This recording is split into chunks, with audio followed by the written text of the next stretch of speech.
All right, it looks like we are live. Welcome to another Friday edition of Build with Jake.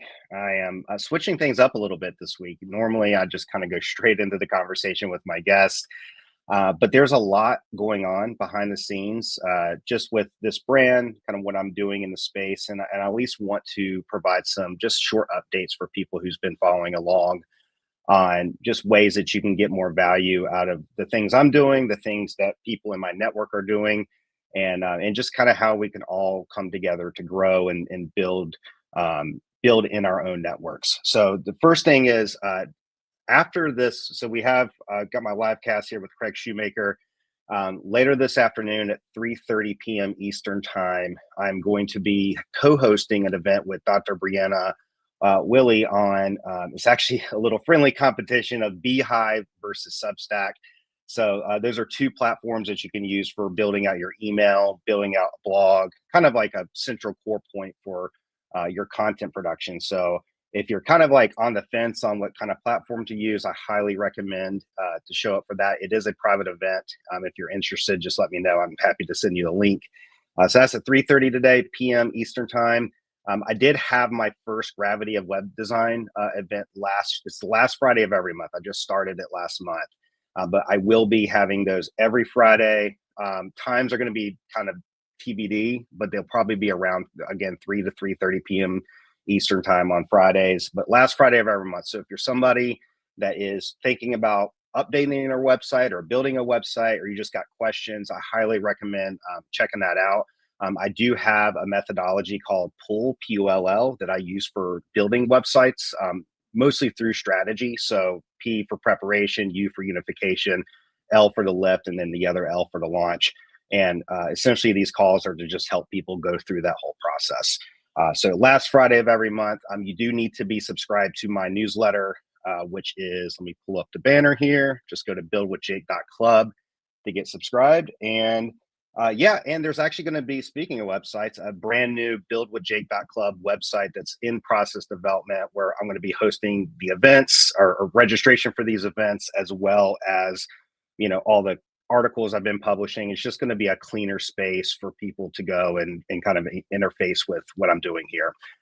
So that being said, I'm going to go ahead and open up. I'm super excited about this interview. This is somebody I've been following on X for a while, and it's just like every time I see, it's not even just his content, but what other people say about him, people that are highly successful in the creator space and building courses. It's like you just hear Craig Shoemaker's name get shout from the mountaintops. So I got to get Craig on to this live cast to have a conversation with him.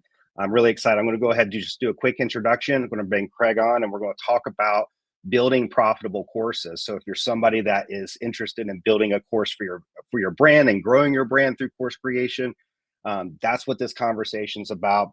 So that being said, let me do my intro for Craig Shoemaker, who transforms online course businesses into profitable powerhouses.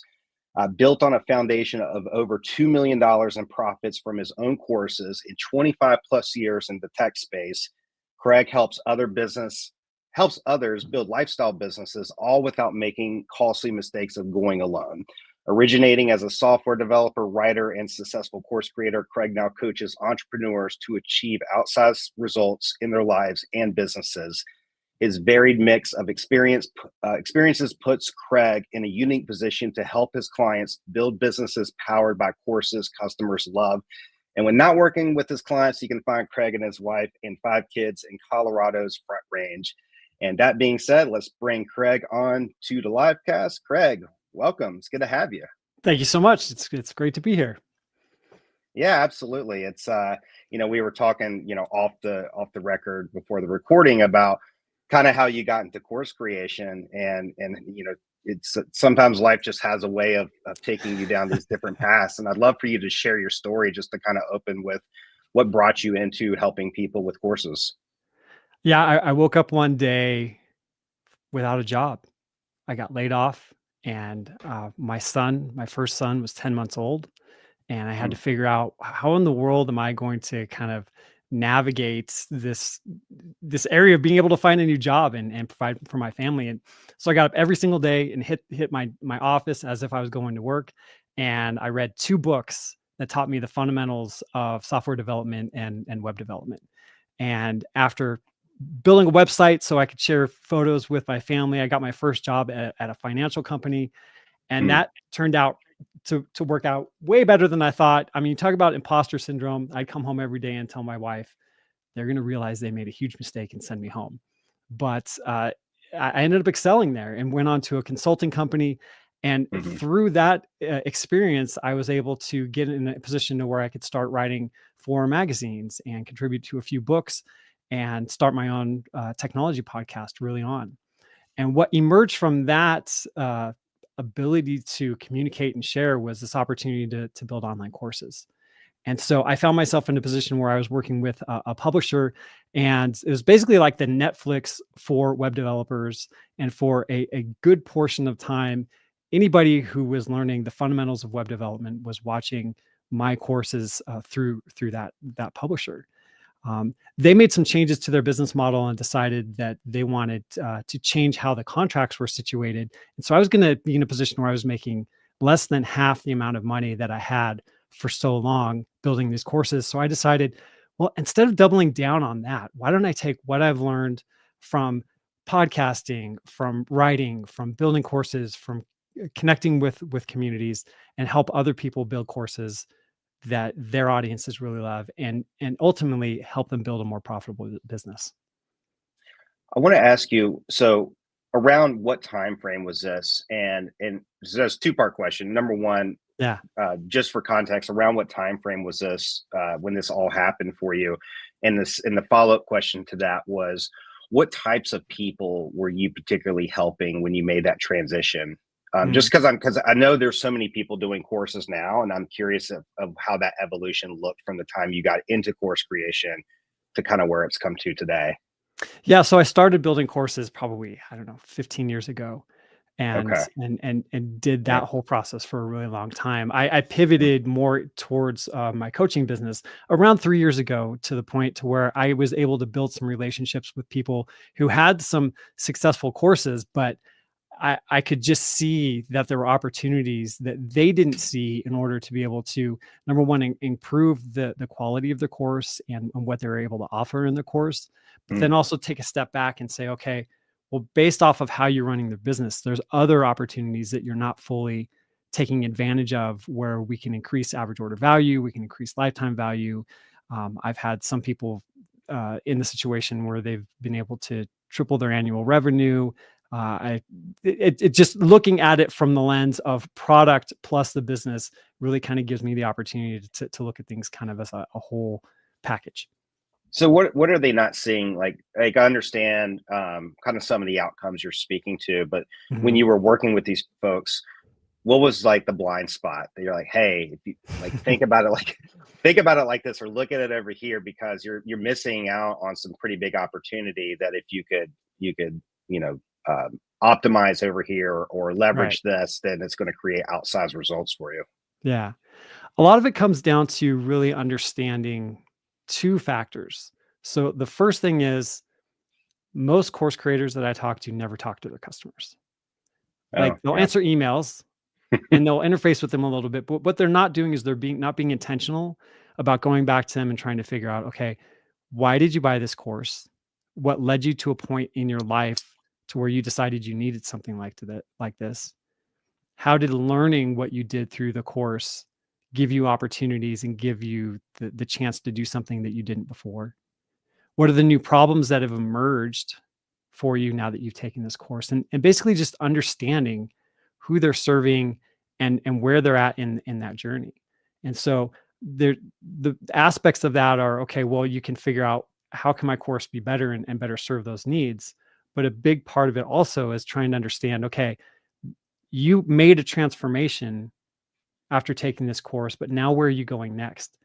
And maybe I can help you do that. So perhaps there's upsells, there's new opportunities for additional courses. Maybe there's ways to build better bonuses in the courses, and make it better resonate with the people that you're serving.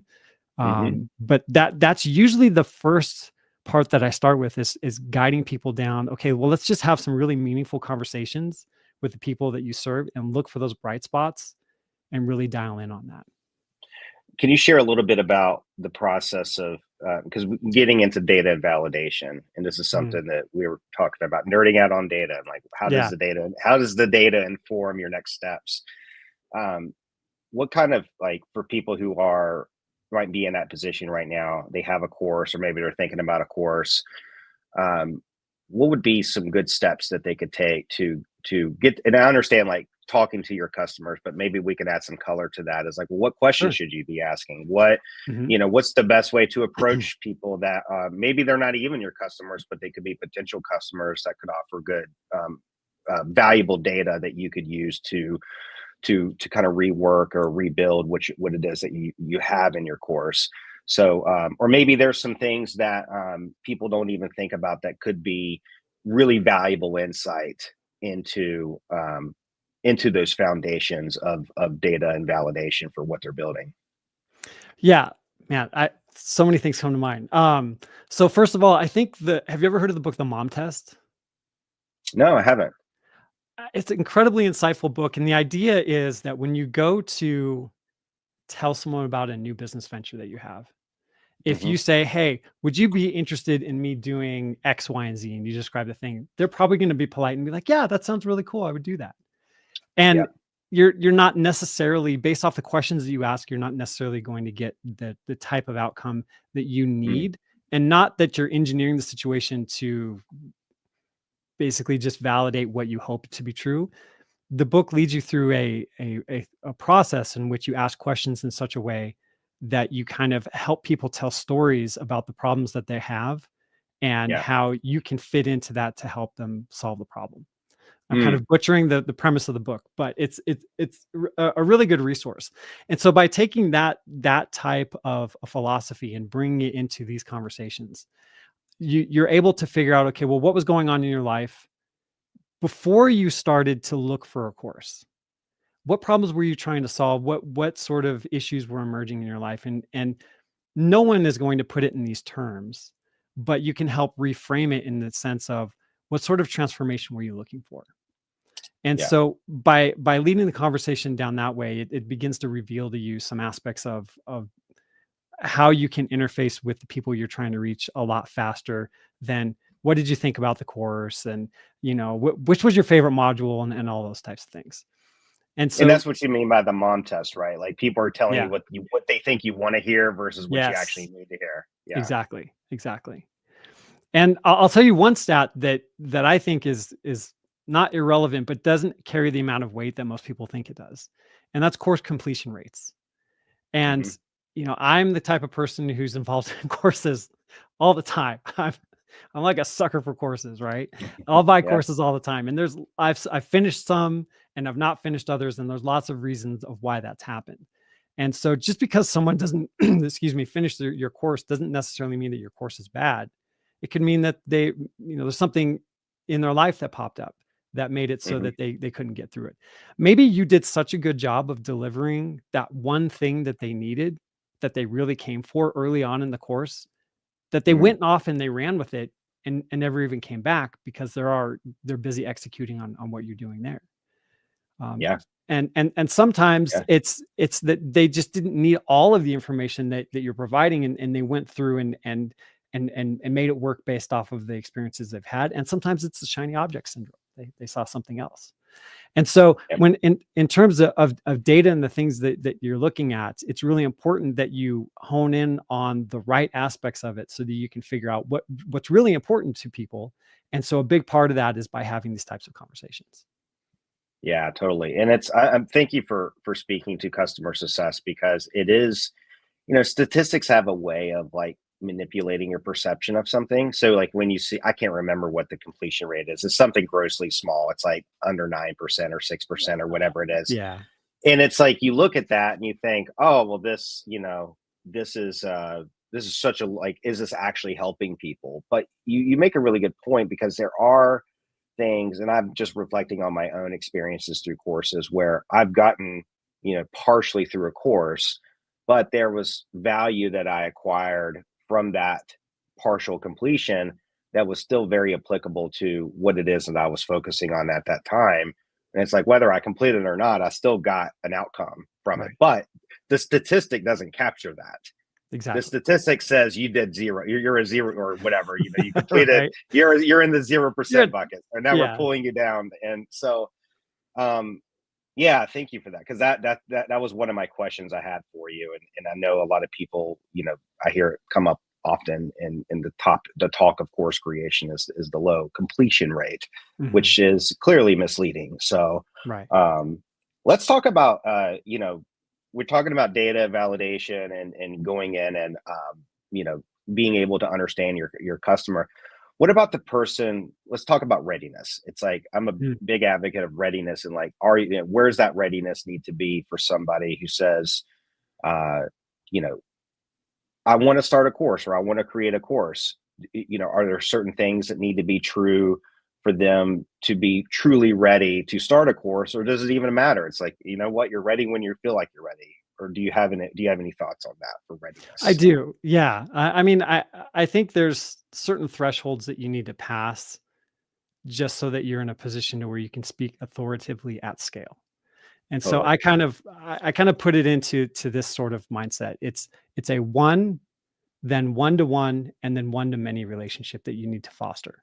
So first of Mm, all, if you're going to build a course, you need to be able to have done the thing yourself. You've needed to be able to experience that transformation so that you can speak from a place from integrity and authority to say that I've done what I'm about to teach you.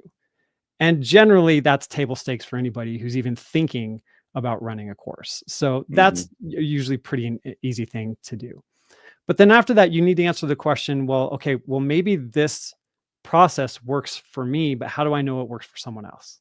hmm So then you need to get yourself into a situation to where you're helping a small group of people have that same transformation that you've had and do it in a way where you can see pattern recognition and where you can say, okay, well, it works in this situation, but over here is a big mess that we need to kind of sort out and figure out how to make that work in varied situations.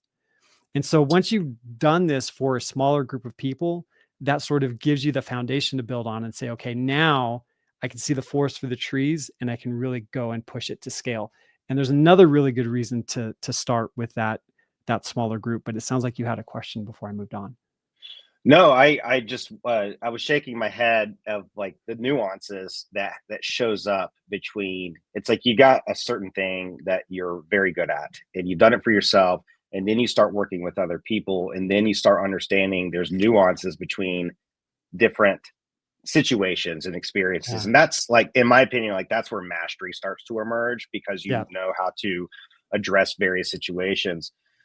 My question was going to be like, how does that get captured into the deliverable, the course itself, like, and Mhm. and being, because it may be this is a little bit later in the conversation around the involvement. It's like you have the course, that's part of the package here, but then you got the creator of that course, and do they show up to address the nuances in some kind of a supportive role or supportive, you got community and you have calls potentially. Sometimes people kind of wrap different levels of support into the program to be able to address the nuances that shows up in different experiences.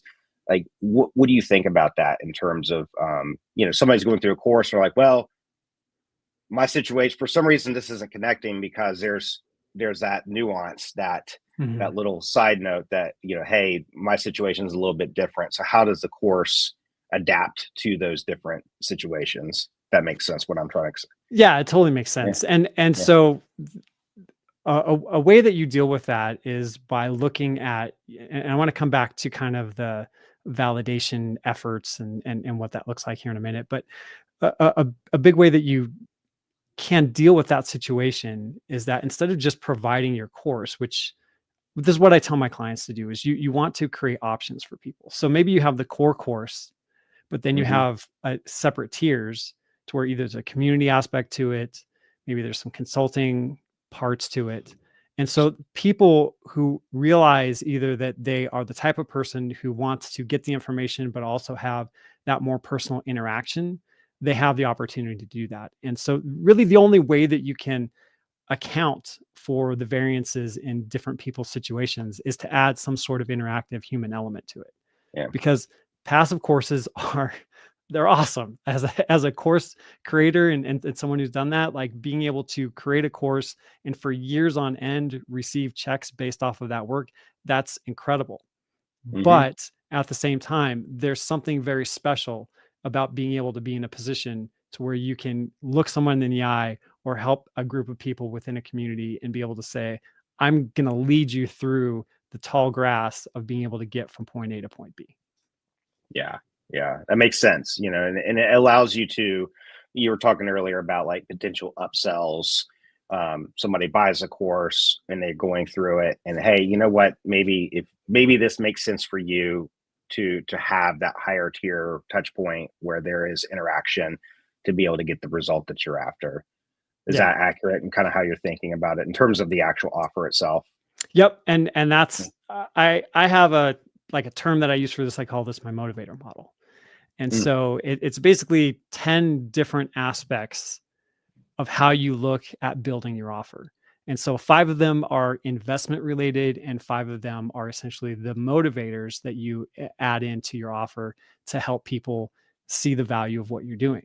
So the first part is the core course itself, right? And so this, like we were talking about, you maybe you build an on-demand course, a packaged course. That's the thing. Maybe there's a price associated to it. Maybe there's a couple prices, but essentially this is the body of work. This is the meat of what you have to offer. Then you yeah. look at that and you say, okay, well, what sort of tiers can I add to that? So again, like we're talking about, maybe it's some coaching, maybe it's community, maybe it's extra material that's available. It's like there's so many different options that you could add into this. But what sort of tiers can you add into the offer so that someone who really wants a faster transformation or wants more involvement from you in order to make it happen a little bit quicker and is willing to invest more, you give them the opportunity to be able to do that. Okay. Gotcha. Then as you get into the buying sequence, there's this kind of tenet that says that buyers in motion tend to stay in motion. And so as you lead people through the checkout process, you can give them opportunities to find parts of your offer that resonate more with them. And so when you think of order bumps, these are like impulse items. You go into the Hmm. grocery store and you see that Snickers and you say, you know what? I am hungry. I need that Snickers. I'm adding it to the belt, and you go and you buy that. And Literally so, did that earlier today. right. So, yeah. Yeah. So you find those things that you can add in to your course and into your offer that just are Yeah. perfectly congruent to what they're doing, and give Hmm. people an opportunity to add that into what they're what they're checking out with. And then after that, you have an area where you have upsells. And sometimes people position these as one-time offers. And as long as it's truly a one-time opportunity, then it's okay to frame it that way. But this gives you a chance to say, okay, well, you came for X, Y, and Z, Hmm. but I kind of know that you need A, B, and C too. And so Yeah. you give people an opportunity to add into their purchase some other type of part of your offer, right? And what's Yeah. interesting about this is that while an upsell really should be kind of feel like an impulse buy, it's $17, $27, $47, something like that. It's just like you don't really think too much about adding that. An upsell or one-time offer really could be at any price point. It could be even 3 times the price of your core offer. And Hmm. depending on the traffic and depending on the way that you're bringing people into your funnel, those types of upsells, as they convert it at, whatever percentage you're looking at, can become really lucrative for you. And Yeah. so I started off the conversation by talking about, well, I help my clients figure out how to talk to their customers.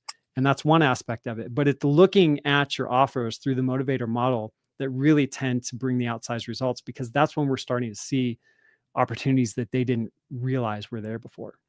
Yeah.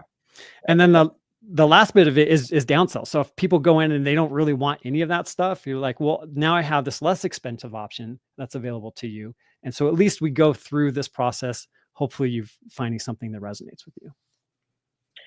When it comes to pricing, and it seems like I've been in creative services for 16 years, and it's like this is it's always the case where somebody's like, well, what should I budget to do this creative service? And you'll find it's like, you can pay people way up into the six figures and then all the way down to hundreds of dollars and everything in between. There's this huge range Mhm. of pricing. And I think especially with something like courses where it's intellectual property and it's very specific to you and the creator and it's unique, um, it kind of make like it's like how do you approach pricing? Like how do you even think about pricing? Is there any I don't want to use the word framework, but any kind of guidelines or thoughts or pieces of advice you can give to somebody who's looking at their offer and they're just knocking their head against the wall and how do I price this thing that makes sense? So the answer is yes and no. Okay. So, in terms of just at a really high level, if you have a Hmm. course that's in, say, the hobby space or creative space or something like that, as opposed to creating a course that will help people improve their careers, generate more income, build their businesses. Like the delineation between those two of income generating generally versus enjoyment and improving skills, those tend to fall within different price tiers. Now, there's always exceptions, but in general, it's going to be lower pricing for courses that teach you skills and deal with enjoyment, hobbies, and things of that nature. You'll have higher Yeah. price points if you can say, you know what, the transformation you're going to experience based off of this is to earn more money at the in the end. So Hmm. just categorically, those are essentially the two different things. And then what you Yeah. need to do is you need to go and look at, okay, well, what really is the transformation? Now I'll kind of just speak from the space of, the business related courses, because that's the who I tend to work with as my clients. But then we're looking at, okay, well, based off of what people are learning through this course, and the transformation that they can have, like what would that be worth to them? What would that be Yeah. worth to their business? Right. And so you Hmm. figure out, okay, well, if they could earn tens of thousands of dollars based off of learning these new skills, well, then, what fraction of that transformation possibility are we going to price our courses at? Of Yeah. course, you want to look at the competitive landscape. You also want to look at your funnel, because sometimes you'll price as a loss leader and then do something as an upsell on the back end. I mean, really, there's guidelines, but every situation is quite different. And even as Right. I'm working with clients, we're experimenting with pricing to try and figure out, okay, well, what makes sense? Yeah. Well, I think the thing that really stood out to me was understanding the return on investment for the person you're selling the course to. If they're somebody that's a hobbyist, there's no like the currency of money is not really a factor in their life because it's a hobby for them.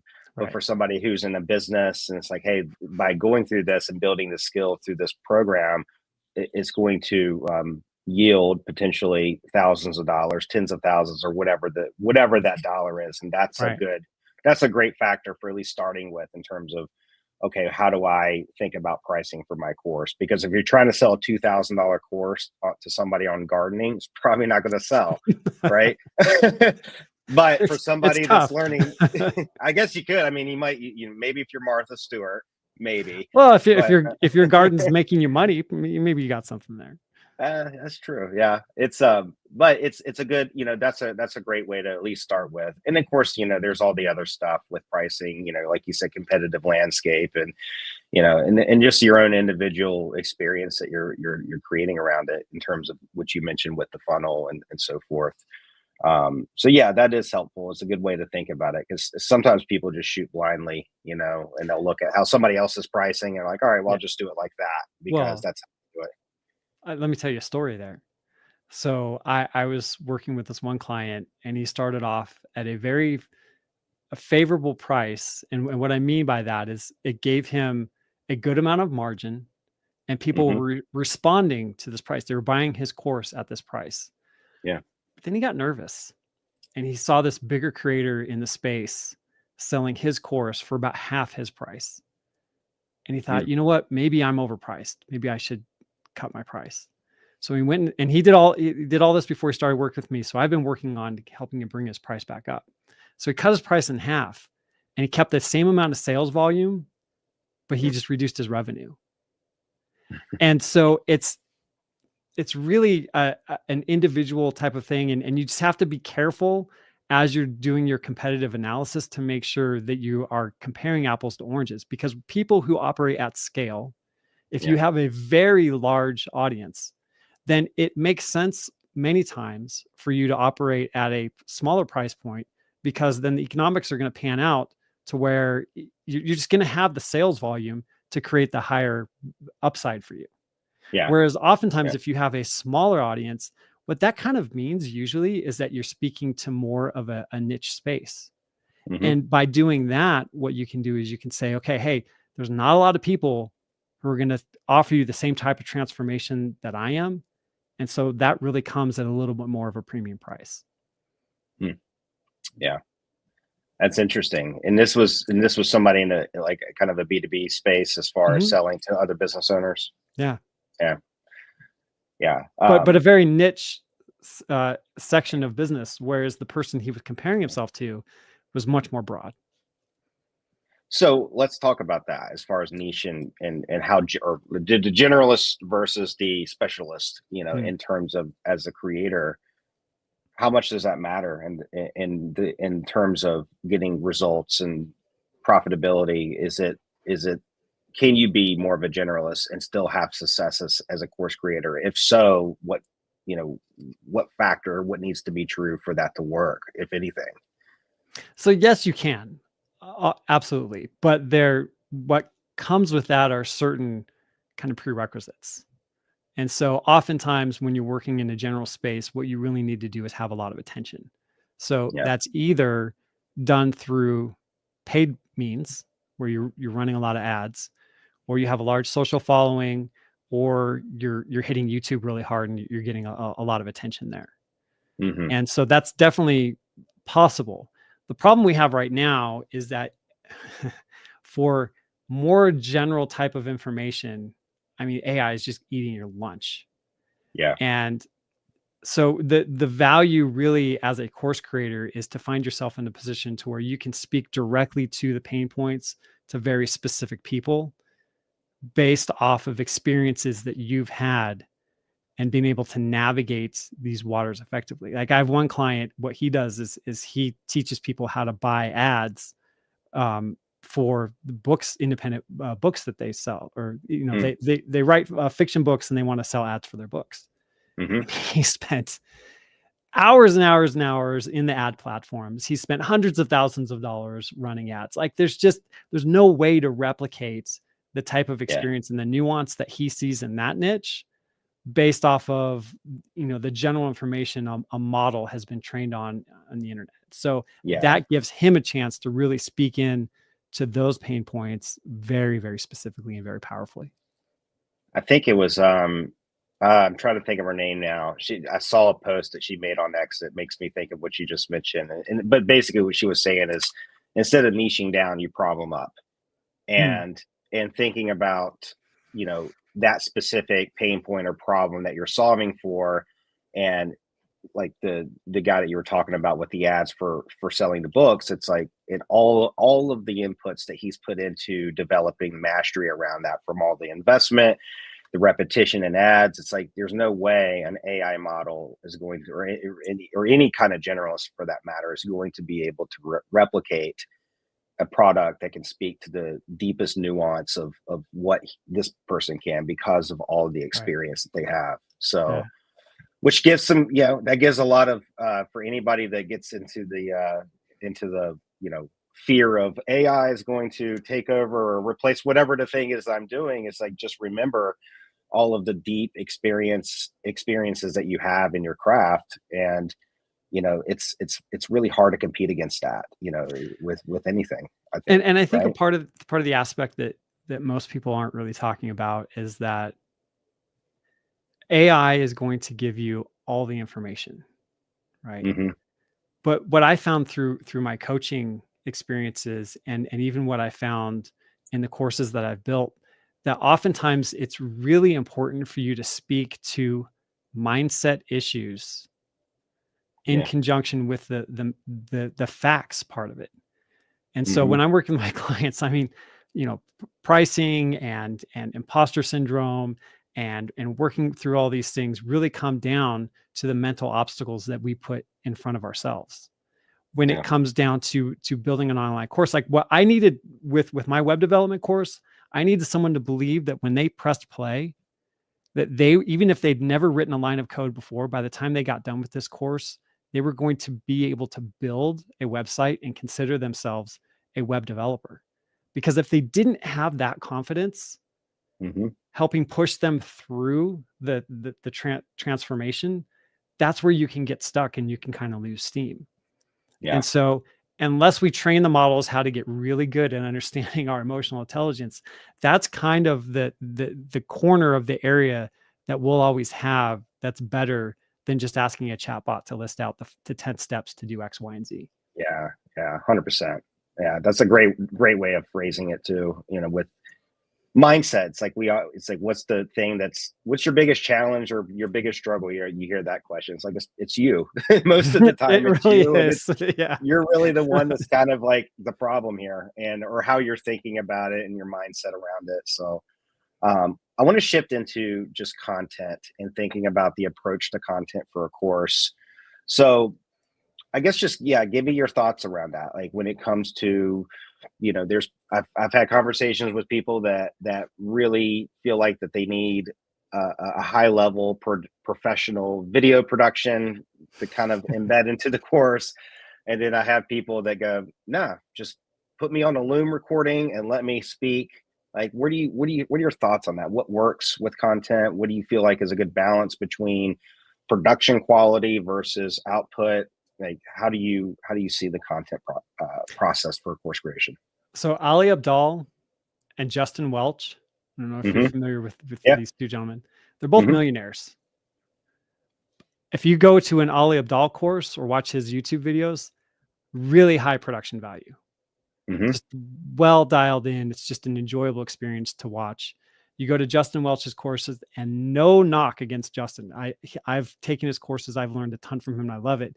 But he'll even tell you, I just turned on Loom and I recorded my screen and I'm not editing this. This is done. Like you'll hear him coughing, you'll doing all these things, and it doesn't matter. It doesn't matter because both of these people offer you a transformation. Hmm. Now, the reality of human nature that is unavoidable is the fact that we judge a book by its cover. Yeah. So if you are a person in position of influence and you have attention on you, that dial of needing to have higher production qualities is lower. I think of it like this: if Warren Buffett walked into a New York City subway Hmm. and he picked up a scrap of paper off the floor and he scribbled on it with really bad penmanship, something that you knew that if you got a hold of that piece of paper was going to change your financial future for the rest of your life, like you just wouldn't care. It could be a used bubblegum wrapper. It would not matter, right? Right. Yeah. But that's only true because he's Warren Buffett. So when you're in a position to where you're on your way up, you're looking to build your name, you're building your business, while production quality may not matter all that much, if you create an experience that's unfavorable for the people taking your course, if you have really Hmm. bad sound, if your slides are horrible, they Yeah. might sit through it and they might get that transformation. But the fact of the matter is you don't want to put anything in your way. And so it's a sliding scale based off of your authority. But I always try to tell people is that just don't cut any corners and don't do anything that's going to work against you. You don't need a full studio set, professional lighting, and all that kind of stuff. That's not, you don't have to go to that level, but you need to take pride in the product that you produce and make something that reflects who you are as a brand, if that's all they have to go off of. Yeah. Yeah. Well, and it's like, I mean, for example, like this live cast right here, um, there's whatever the detail that you have, show that you've given it some attention and that you're not trying to be sloppy with it. Right. And it's like, okay, as long as you know, I'm trying to at least put together something organized and piece together. Now, was there this big fancy introduction that's, I paid a fortune to have, to kind of bring things in? No, but there was some level of care and attention that went into it. It's like you don't want to show up to your, like you said, you mentioned audio being something people are going to be listening. You don't want that to be a distraction. Yeah. Maybe take a shower. I know we're all working remote here, but probably should do that. Clean Dang yourself it, it's up. been like 2 weeks. Maybe I should do Right, that. right. Hey, if you need a Snickers bar, I still got one left from the grocery store All earlier. right, I'll take it. So, yeah, no, that's great advice. And people can sometimes get really caught up into and I think it's a balance between, is it a healthy mindset to have, but it's also, it also can work against you too, in terms of like the perfection, or Yeah, trying to strive for perfection too much, and then you never get anything published. exactly. You don't want Yeah. to over index on production qualities. Like, really, at the end of the day, if your content is good, nothing else matters. I mean, truly, Yeah. right? Yeah. And I would say, if you're going to sacrifice something, you want to sacrifice the visual aspects. Like, maybe you don't have the best slides in the world, or whatever, but audio is the most important part of it. If you Hmm. have, dirty audio, or it's grainy, or there's noise in the background, if it's just grating on people's nerves to listen to you at all, Hmm. that's where it's really seriously going to hinder you. So Hmm. the bar for creating a quality publication is pretty low, because of the amazing tools that we all have available to us. Yeah. um, but you can always scale up. Yeah. Yeah. Absolutely. I want to ask you, we're getting kind of near the end here, but I want to just, and by the way, anybody that's listening, we've had some people stick around for pretty much the whole time, which is awesome. If you got any questions, feel free to drop them in the comments, and I'll pull them up for Craig here. Um, any thoughts on, and I'm looking at your list here, and I think you've answered it in some ways, but I've been wanting to get to this question, which is the one thing I'm shocked most course creators don't do. I've got this open loop. It's like, what is this thing? So, but I'd love for you to answer that question, and like anything else that you feel like we may have missed in this conversation that's really important for somebody who's thinking about a course that Hmm. they should be mindful about as they go into the process. Yeah. So the thing that shocks me that most course creators don't do is what I already touched on, and that's actually talking to people. Mm. And Yeah. I don't, sometimes it's time. Sometimes people don't know what to say. Sometimes they're a little nervous to have that one-on-one interaction. But if you don't give yourself an opportunity to find out what's working, and dig into those bright spots, because the people who took your course, and the ones who are going to respond to your request to have, time with you, are probably the people who have done something with your course and see the value in it. Yeah. And so the other part of that too is like, okay, when you're building a sales page, essentially a sales page is just a declaration of war against objections, right? So you're writing your copy in such a way to where you're knocking down objections as you go along. And then usually at the end of any sales page, there's frequently asked questions, and you're overcoming objections and doing all that. Hmm. But something magical about talking to someone who's already bought your course is they've overcome any objection that they ever had. Yeah. So what was possibly standing in their way of buying your course that they were able to maneuver around and overcome in order to move forward with it? And so Mm. there's just so much rich information that's available to you if you take a moment to go and talk to 3, 5, 10 people who've taken your course. And then there's, like, save the transcripts and throw AI models at it and ask questions to it later. I mean, there's just so many things that you can do based off of those interactions that's Yeah. incredibly valuable. Yeah. Yeah. I love it. It always goes back to the fundamentals of just having a good old fashioned conversation with Yeah, somebody. exactly. Right? and and that, it's like in so many aspects of our business, it's like that's the one thing that actually can make it a lot. It feels like a lot of work sometimes, or it's intimidating because you gotta Yeah. speak to people. But it definitely is a force multiplier for what you're doing. Craig, tell me a little bit about working with you. What's the experience like working with you as a coach in coursing and building a course? How can people take a step in working with you on their courses? Yeah, tell us a little bit more about what you offer and what that looks like. Yeah, thanks. So anybody who's interested, if you go to craig.tools/Jake, you can go through and get a series of questions that you can ask yourself to figure out if you are ready to either do a launch or relaunch of your course. And generally what I tend to do is work with course creators who already have a course or two under their belt and are trying to figure out, okay, well, how do I pour gas on this thing and really take it to the next level? And kind of the experience that we have as I start off by working through a number of different baselines, so we kind of figure out, well, where are you at in terms of your newsletter? Where are you at in terms of talking to your customers and figuring out what they need and what they want? What does your course look like? And then we kind of go through an entire breakdown of the whole funnel and figure out, okay, well, what are the missed opportunities here?